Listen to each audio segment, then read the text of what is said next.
I want them home.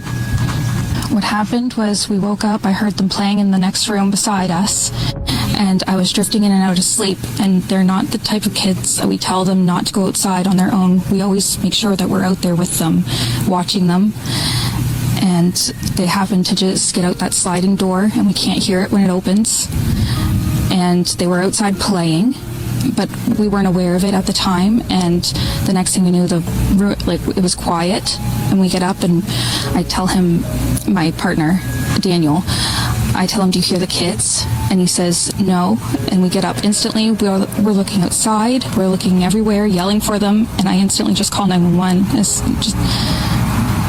I just had the instinct I needed to call.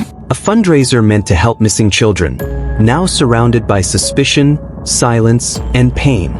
At first, it seemed like a natural response to a tragedy. 2 children, Lilly and Jack Sullivan, vanish without a trace. The community, heartbroken and desperate to help, does what so many communities do: they organize. Candlelight vigils are held.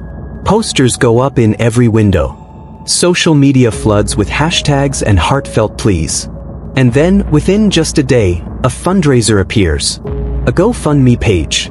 A few photos. A carefully worded message. It gains traction fast. Thousands of dollars pour in. Local businesses donate. Neighbors contribute what little they have. But behind the outpouring of support, questions begin to rise. Because something doesn't add up. The wording of the fundraiser changes. Updates go quiet. The person managing the funds doesn't appear at the vigils. Family members begin pointing fingers. The mother, Caitlin Sullivan, who first insisted the fundraiser was for flyers and food and support, stops answering questions. And the man reportedly helping her, Daniel Martel, her partner, is the same man under RCMP scrutiny. He has a record. He failed a polygraph. He was seen driving near the hidden bridge where Lily's blanket was found. So why is he connected to the fundraiser? People begin asking, was this fundraiser created out of grief or opportunity? Who exactly is in control of the money? And more chillingly, was the fundraiser planned before the children ever went missing? Because in more than one past case, including the disappearance of Dylan Eller in 2020, similar questions emerged. Fundraisers that raised thousands, then quietly disappeared without answers. It forces us to confront an uncomfortable truth. Sometimes, in the middle of tragedy, someone is counting on our sympathy to look the other way. If someone was involved in the disappearance of Lilly and Jack, and also created or benefited from the fundraiser, then this wasn't just a cover story. It was a financial strategy, a manipulation of public trust, a performance designed to evoke emotion, open wallets, and silence suspicion. We have to consider the possibility that this wasn't just a grieving family asking for help. It may have been someone hiding in plain sight, someone counting on compassion to blind the truth.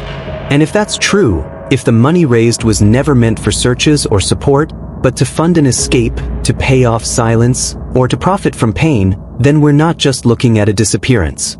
We're looking at a crime within a crime. A deception so calculated that it turned the kindness of strangers into currency for guilt.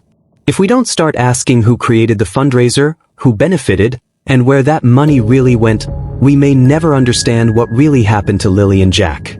Because sometimes, the key to the truth isn't in the forest, or in the evidence bag. Sometimes, it's in the bank account. A GoFundMe campaign was launched shortly after the disappearance of Lilly and Jack Sullivan. A glimmer of hope during a dark and confusing time. The page was framed as a way to raise awareness, support outreach efforts, and assist those on the ground organizing volunteer search parties, printing posters, and feeding exhausted helpers. It struck a chord with many. The case had already begun to gain traction in the media. People across Nova Scotia, and even across Canada, were desperate to help. In just a few days, the fundraiser pulled in over $500 Canadian. It wasn't a massive sum, but it represented something vital: solidarity, compassion, and collective action. Then, without warning, the fundraiser was shut down. No update. No thank you. No accounting of how the money would be used. At first, many assumed it was a mistake. Technical error? Maybe an issue with the platform? But then came the twist. The kind of detail that doesn't just raise eyebrows. It raises alarms. Sources close to the family, including members of the online community tracking the case, reported that Malehya, the children's mother, had made a personal request that the remaining funds from the GoFundMe be sent directly to a woman named Cheryl. Not a search coordinator, not law enforcement, not a licensed private investigator or family advocate. Just Cheryl. Who is Cheryl? Some described her as a friend of the family. Others, more disturbingly, suggested she had links to Daniel Martel, the man under intense public and police scrutiny. The man with a known history of domestic violence. The man who neighbors say the children feared. The same man who failed a polygraph, gave inconsistent statements, and was spotted near the hidden bridge the day after the children vanished, hours before Lilly's pink blanket was discovered by police. Suddenly, the fundraiser didn't feel like a beacon of hope. It felt like a carefully staged distraction. A way to harness sympathy, convert it into cash, and funnel it out of public view before anyone could ask too many questions. And the timing couldn't have been worse. Just as pressure was mounting, just as public interest peaked, just as the truth was closing in, that's when the plug was pulled. But why would a mother divert vital resources away from the very people working to find her children? Why request that the money be given to someone outside the formal search process? And why Cheryl? There are those who defend Malehya, insisting grief clouds judgment, and trauma can lead to impulsive decisions. But for many, that explanation doesn't cut it. Not in a case with this many red flags. Not when every action, or inaction, can directly affect the outcome of an ongoing search for 2 missing children. And so, the public is left with more questions than answers. Was this a simple misunderstanding? A mismanaged fundraiser with poor communication? Or was it something more insidious? A diversion? A cover? A misuse of goodwill? Because when the trust of a grieving public is exploited, when donations meant to help children are quietly rerouted without explanation, it casts a long, dark shadow over everything that follows. And if anyone involved had something to hide, the fundraiser might not have just been about money. It might have been about control. Control over the narrative, over the timeline, over who gets to speak and who gets to disappear. The fundraiser had started with genuine intentions, a lifeline of hope woven by the hands of a community that couldn't sit still while 2 young children, Lilly and Jack Sullivan, vanished without a trace. It was launch days after the siblings disappeared near their rural trailer home in Spring Hill, Nova Scotia, a modest effort to raise awareness, cover printing costs for missing posters, pay for fuel, and assist the dozens of volunteers who were combing the woods, hanging flyers, and sharing social media posts around the clock. The amount wasn't astronomical, just over $500 Canadian. But in small communities like Spring Hill, even that felt like something real, something powerful. Every donation represented a heart that refused to turn away. Locals who had never met the children were now praying for them, searching for them, funding their recovery. The campaign was not started by family members. It was community-led, a fact that initially gave donors confidence. These weren't people looking for attention or financial gain. They were neighbors, teachers, and concerned citizens moved to action. Their only goal was to bring the children home. But just as quickly as it began, the hope behind the fundraiser started to dim. Roughly a week into the campaign, donors noticed something odd. The donation link was disabled. The page was still visible, but contributions were no longer being accepted. There were no updates, no new posts, no explanations. Then came the message, short, cryptic, and deeply troubling. The remaining funds, it read, were to be transferred, not to the search teams, not to outreach organizers, not to anyone associated with ground operations, but to a woman named Cheryl. No last name, no public introduction, no mention of her involvement in the case. Cheryl. Digging deeper, online sleuths and locals pieced together that Cheryl was reportedly a relative of the family, possibly an aunt or cousin, who, according to some family members, was experiencing a medical emergency.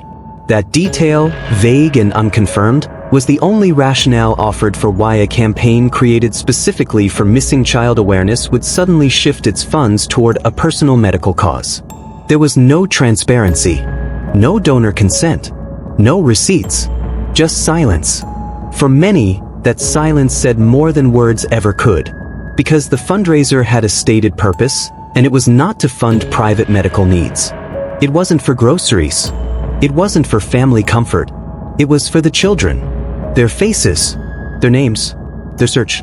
To change that mission after the money was collected, without telling the people who gave it, was not just ethically murky. It felt like betrayal. Concerned donors reached out to GoFundMe. Some demanded a refund. Others posted warnings in community Facebook groups, urging people to wait for answers before contributing to anything else. Tension began to rise. The goodwill that had surrounded the early days of the search was beginning to unravel. Questions piled up like kindling. Why wasn't the money used for what it was intended? Did Caitlin, the children's mother, approve this transfer? Who is Cheryl, and why did she suddenly become the beneficiary? Was this fundraiser hijacked, or was this the plan all along? Then, quiet reports surfaced that it was Malehya, the children's mother, who had personally requested the funds be redirected to Cheryl. That detail, while unconfirmed by official channels, sparked an entirely new wave of suspicion. Because if true, it implied that someone closest to the children had diverted resources away from their own search and offered no public explanation. In the absence of clarity, the court of public opinion took over. Theories spiraled. Some accused the family of deception. Others defended them, citing stress, grief, and the overwhelming nature of a missing persons investigation. But the damage had been done. The moment money moved away from the children and towards someone unrelated to the active search, the narrative shifted. This wasn't just about Lilly and Jack anymore.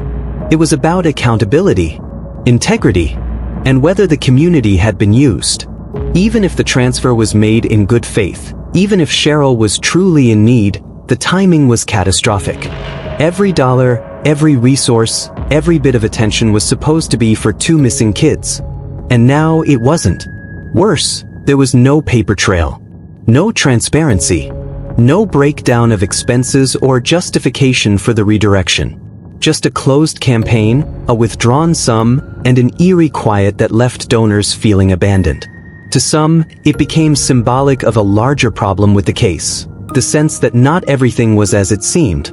That the search wasn't being handled with the urgency or clarity it demanded. That the people closest to the children might not be telling the full story. It's important to say, no one has been charged with wrongdoing in the fundraiser. Not Malehya. Not Cheryl. Not anyone in the family. But in a case defined by uncertainty, where 2 children have vanished without a trace, even the smallest red flags feel enormous. And when public trust is broken, especially in a moment of crisis, it's not easily rebuilt. Because at the end of the day, that money wasn't just money. It was hope. It was belief. It was community. And now, that hope feels stolen. Just like the children. The fallout didn't just sting, it fractured an already fragile community. What began as a sincere gesture of compassion, an online GoFundMe created by locals desperate to do something, would eventually spiral into one of the most divisive moments since Lilly and Jack Sullivan disappeared. At first, it was simple. A few friends of the family, supported by neighbors and concerned citizens, pooled their efforts. Flyers needed printing. Volunteers needed gas. Some searchers even needed hotel rooms to stay closer to the dense forest areas being combed by RCMP and locals. The campaign had no grand ambitions, just a few $100s to cover basic expenses and keep the search alive. But donations poured in.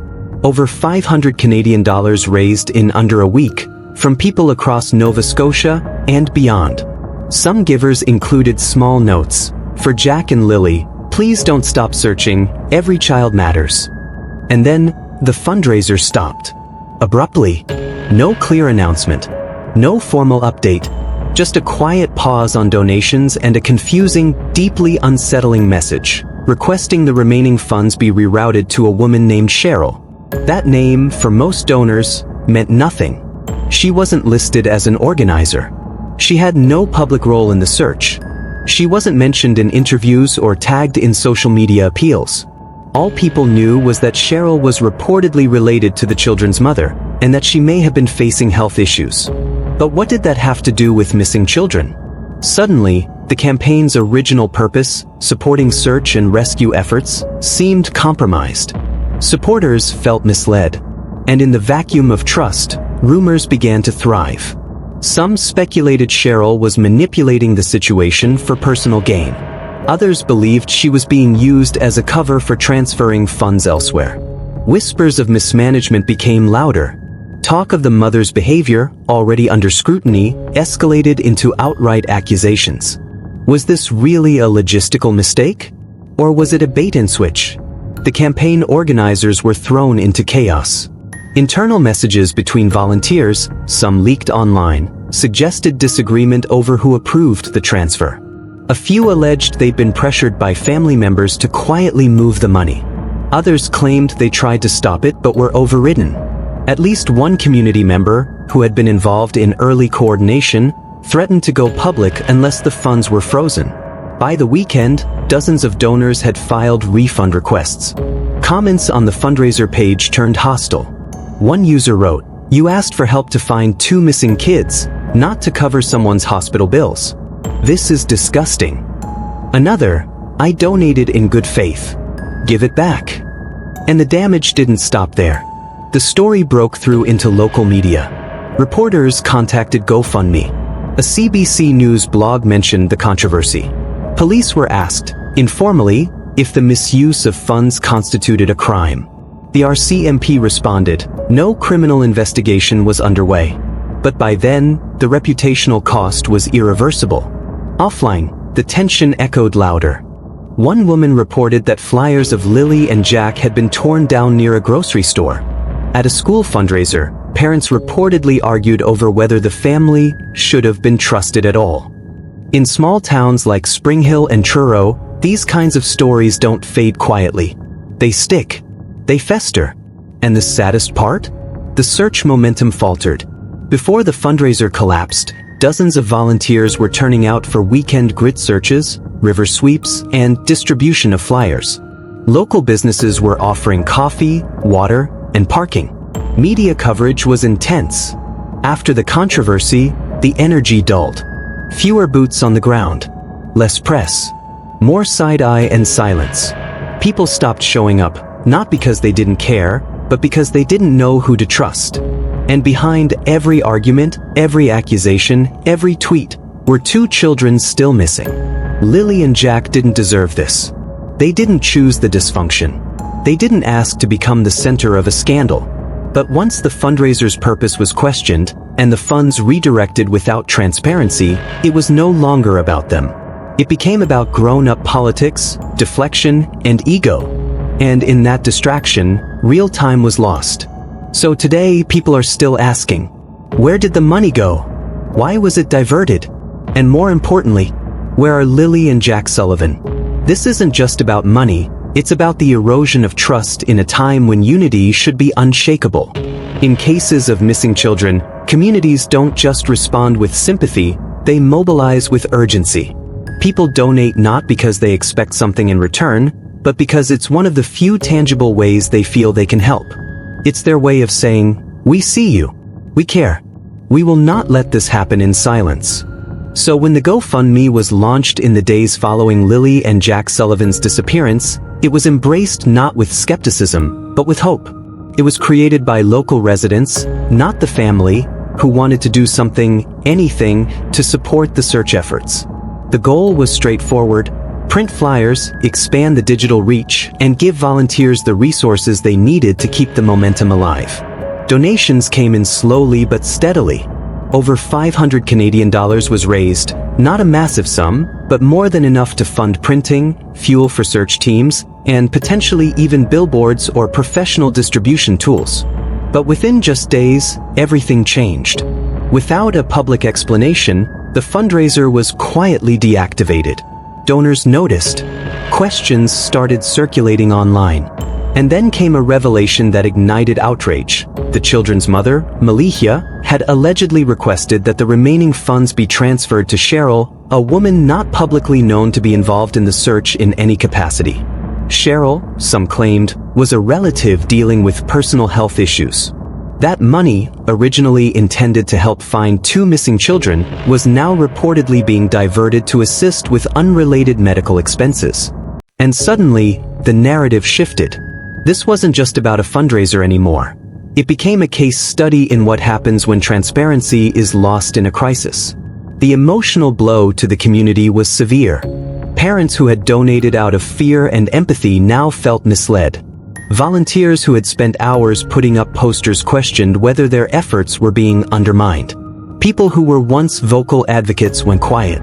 Distrust grew like a weed, strangling the very sense of unity that had kept the public engaged.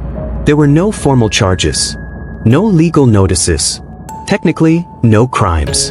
But in the public's eyes, it was a betrayal, because the damage wasn't just to the fundraiser, it was to the credibility of those closest to the case.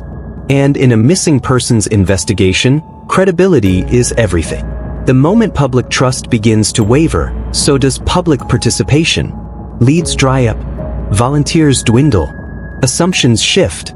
Some begin to suspect the family, others accuse the organizers, and the focus veers away from where it belongs, on the missing children. RCMP officers have continued their efforts behind the scenes, refusing to be distracted by online drama. They've worked tirelessly, interviewing over 54 people, conducting polygraph tests, collecting evidence, analyzing tips, and reviewing over 200 hours of footage. They've received 488 public tips, some vague, some specific, some promising. And they've pursued every single one. They've coordinated with canine units, drones, and forensic analysts to search dense forests, waterways, and rural trails around Spring Hill. One critical piece of potential evidence, the pink blanket found near a secluded bridge, remains under active forensic examination. But even with all that effort, there's no breakthrough, no arrests, no major suspects. Just 2 missing children, a broken family, and a community spiraling under the weight of its own doubts. In private Facebook groups and anonymous Reddit threads, people have begun connecting dots, some helpful, others speculative. They talk about past incidents, about Daniel's temper, about loud noises heard the morning the children vanished. They discuss inconsistencies in timelines and who was allegedly home when. And of course, the fundraiser, the way it ended, the money trail, the silence from those involved. Every unanswered question becomes a breeding ground for more suspicion. What's perhaps most heartbreaking is how this controversy has created division exactly where there should be solidarity. Instead of focusing on finding Lilly and Jack, people are fighting about ethics, blame, and intentions.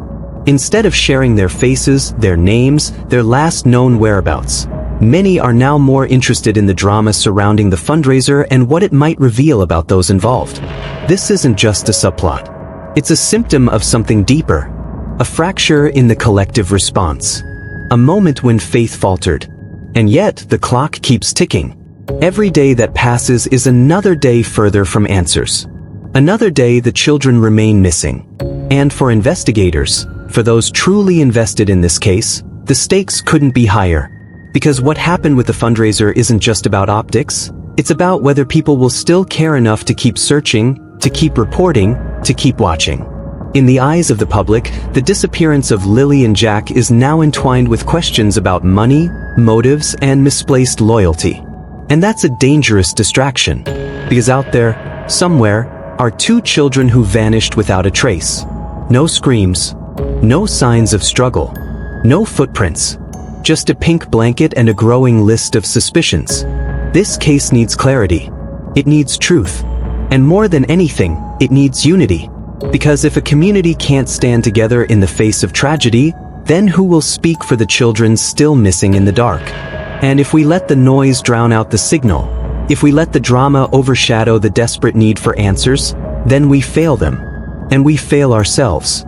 According to one insider closely involved in the early days of the campaign, what began as a simple, heartfelt effort to help locate 2 missing children quickly descended into confusion, frustration, and private turmoil. A tense phone call reportedly took place between the original fundraiser organizer and a family member, one that, according to a witness within earshot, ended with the chilling words, "We didn't sign up for this. We just wanted to help." That moment, while private, marked a symbolic collapse of what had once seemed like a unified community effort. The fundraiser had launched swiftly in the wake of Lilly and Jack Sullivan's disappearance, sparked by urgency, heartbreak, and a genuine desire to do something, anything, to help. Community members and strangers alike responded with generosity. The plan was modest: use the funds to print posters, distribute flyers, and generate awareness online and in the local media. No one involved thought it would become controversial. No one anticipated it would spiral into a subject of suspicion, tension, and ultimately, silence. At the heart of the campaign was a group of volunteers, not investigators, not lawyers, not family, just regular people with a cause. Many knew firsthand the fear that courses through a small town when a child goes missing. They believed in acting fast, keeping the story in the public eye, and ensuring that no one could say the case was forgotten. For days, that's what they did. Flyers were printed and posted on shop windows, telephone poles, and bulletin boards from Spring Hill to Amherst. Posts flooded Facebook and Instagram. Hashtags circulated. Donations rolled in slowly but steadily, crossing $500 Canadian. But then came the shift. Sources say that not long after the money started accumulating, the tone of conversations began to change. Private messages were exchanged. Phone calls intensified. Allegedly, individuals connected to the family began requesting changes to the fundraiser's purpose, suggesting that the remaining funds be redirected to a woman named Cheryl, who reportedly needed medical support. This suggestion was deeply concerning to those who had helped organize the campaign. Cheryl, they said, was not connected to the search operations. She had not participated in flyer distribution, media outreach, or any public coordination. The connection, according to some, was purely familial, not operational. One organizer allegedly pushed back, pointing out that the donors had contributed money under the belief it would be used directly to support search efforts for Lilly and Jack. The change in direction, they argued, was not just a betrayal of intent, it bordered on unethical. When that concern was raised, it reportedly sparked friction. A former volunteer described the conversations as stressful, manipulative, and morally compromising. Eventually, the pressure was too much. The fundraiser was closed. No public explanation offered details about the sudden change. Instead, donors were met with a simple update: the campaign was ending and the funds would be redirected. That's when backlash began to spill out into the open. People who had donated out of compassion began demanding refunds. Others took to social media to share their concerns, many asking why the campaign was shut down when the children were still missing. One local mother wrote, "We gave money to help find these kids, not for a private medical bill. I'm heartbroken." More troubling still, a former volunteer, once deeply embedded in the day-to-day operations of the campaign, reportedly collected and preserved messages, screenshots, and even voice recordings documenting the internal pressure campaign that led to the shutdown. That individual, according to emerging reports, has since approached the RCMP and shared the material voluntarily. While there has been no official statement or confirmation of an investigation into the fundraiser itself, the existence of this evidence has become a topic of quiet, persistent discussion in community groups and private circles. And that's where this story takes on a darker edge. Because this controversy isn't just about the misuse of a few $100s, it's about the unraveling of public trust in a moment of crisis. When a child goes missing, time is everything. Awareness is everything. Trust is everything. If a community cannot rally together without internal sabotage or shifting motives, what hope is there of sustained, meaningful action? This fundraiser, launched with such urgency and compassion, has become, to some, a symbol of everything that's gone wrong in the public response to Lilly and Jack's disappearance. And for others, it represents the consequences of unchecked family influence, unclear boundaries, and a breakdown in communication between those grieving and those trying to help. The RCMP, meanwhile, continue their investigation. They've conducted over 54 interviews. They've reviewed more than 200 hours of surveillance footage. They've followed nearly 500 tips. Polygraphs have been administered. Forensic tests are still pending. And yet, with each passing day, the trail grows colder. As all of this unfolds, a bitter irony hangs over the community. Instead of a unified effort to bring Lilly and Jack home, energy is being spent on damage control. Volunteers are stepping back. Donors feel duped. Some have vowed never to support similar campaigns again. And the shadow this casts over the broader search effort is long, dark, and deeply unfair to the children at the center of it all. Because ultimately, no one launched that fundraiser to argue. No one donated expecting drama. And no one printing flyers imagined they'd one day need to file refund requests. They did it for 2 missing kids, one 6, the other just 3. And somewhere out there, those kids still need help. But every hour lost to internal conflict, every ounce of public goodwill squandered in mismanagement, makes that help just a little harder to come by. The children are still missing. Lilly Sullivan, age 6, and her younger brother Jack, just 4 years old, vanished on a quiet Sunday afternoon, April 21, 2025, from the yard outside their home in Spring Hill, Nova Scotia. It was supposed to be an ordinary day. Their mother, Caitlin, said she stepped inside the trailer briefly. Minutes later, when she returned, both children were gone. No signs of a struggle. No cries for help. No footprints leading away. Just silence. And an empty patch of grass where laughter had echoed only moments before. The disappearance sparked an immediate and emotional reaction. Volunteers poured in from nearby towns, Amherst, Parsborough, even as far as Truro and Halifax.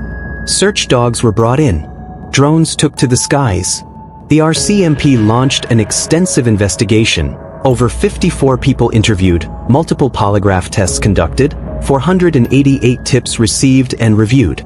Surveillance footage from homes, businesses, and traffic cams was combed through day and night. Yet the only trace found, a folded pink blanket, believed to belong to Lilly, left almost deliberately in a forest clearing days later, offered more questions than answers. Some said it gave them hope.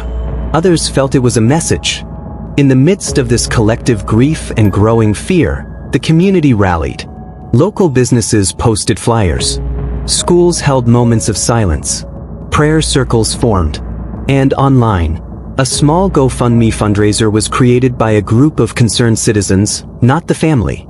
The purpose was clear and transparent: to raise money to print high-quality missing posters, provide fuel and food for search volunteers, and possibly fund targeted social media ads to spread awareness. It wasn't meant to be large, but within days, it had gathered over 500 Canadian dollars. Every donation represented hope that the children could still be found. And then, just like that, the fundraiser disappeared. Without warning, the campaign was shut down. Donations halted. Comments disabled.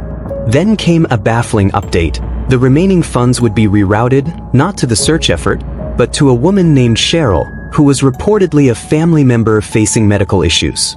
The catch? Cheryl wasn't part of the search. She hadn't joined any search parties. She wasn't involved in poster distribution. Many people following the case hadn't even heard her name until that announcement. That's when the backlash began. Parents who had donated began asking questions. Community members who'd walked miles through thick brush felt betrayed. One woman posted online, "We didn't give our money to pay someone's hospital bills. We gave it to bring those babies home." The original organizers of the fundraiser, now under pressure, released no further comment. Behind the scenes, rumors swirled of internal arguments and confusion about where the money was going. Some alleged that Malehya, Lilly and Jack's mother, had specifically requested the transfer to Cheryl's account. Others say she was only informed after it had already been done. Then came the real shock. A source close to the organizers claimed there had been a heated phone call between one of the fundraiser's creators and a family member believed to be related to the mother. That conversation, reportedly captured in a voice memo, ended with the line, "We didn't sign up for this. We just wanted to help." Around the same time, screenshots began circulating showing private messages discussing refund requests, conflicting directions from family members, and mounting tension between volunteers and relatives of the missing children. Some of those messages, it's been claimed, were shared with the RCMP. Though no criminal investigation into the fundraiser itself has been publicly confirmed, the damage was done. Community trust took a massive hit. Donors filed refund requests. Former volunteers quietly stepped away. And the energy behind the search, once pulsing with collective urgency, began to fade into cautious distance. As one local searcher said, you start to wonder if you're being played. And when that doubt creeps in, it's hard to keep going. This controversy isn't just about money. It's about something deeper. It's about the sacred trust that exists when a community comes together to protect its children. When people give, they do so with the belief that those funds will be used selflessly, urgently, transparently. The moment that promise is broken, it casts doubt on everything else. And in a case like this, where no one has been arrested, no suspects have been named, and no bodies have been found, that doubt can be lethal to the truth. Because if someone is willing to quietly redirect funds given in good faith, what else might they be willing to hide? It's a question that chills the spine. Especially in a province still haunted by the disappearance of Dylan Eller just 5 years earlier in Truro, less than an hour away. In that case too, questions were raised about how information was shared, how evidence was handled, and how the public was engaged. Dylan's rubber boots were found in a brook, but his body never surfaced. And now, Lilly and Jack, 2 more young children, are gone without a trace. From Truro to Spring Hill, people are starting to connect the dots. They're asking, is someone out there watching? Waiting? Striking every few years when no one's looking? Are these disappearances isolated tragedies, or part of a hidden pattern? And in the middle of that terrifying possibility, the fundraiser controversy feels like more than just a misstep. It feels like a warning sign, a sign that not everything is as it seems, that secrets exist beneath the surface, that perhaps, even now, some people know more than they're saying. The RCMP continue their investigation. Interviews continue. Tips still come in. But every day without answers tightens the knot in this community's chest. The longer it takes, the harder it is to separate fact from rumor, truth from manipulation. And one brutal truth remains. Lilly is 6. Jack is only 4. They didn't vanish on their own. Someone, somewhere, knows what happened. And until that person is found, every broken trust, every shady detail, every rerouted dollar deserves to be looked at closely. Because in cases like this, silence isn't just suspicious. It's dangerous.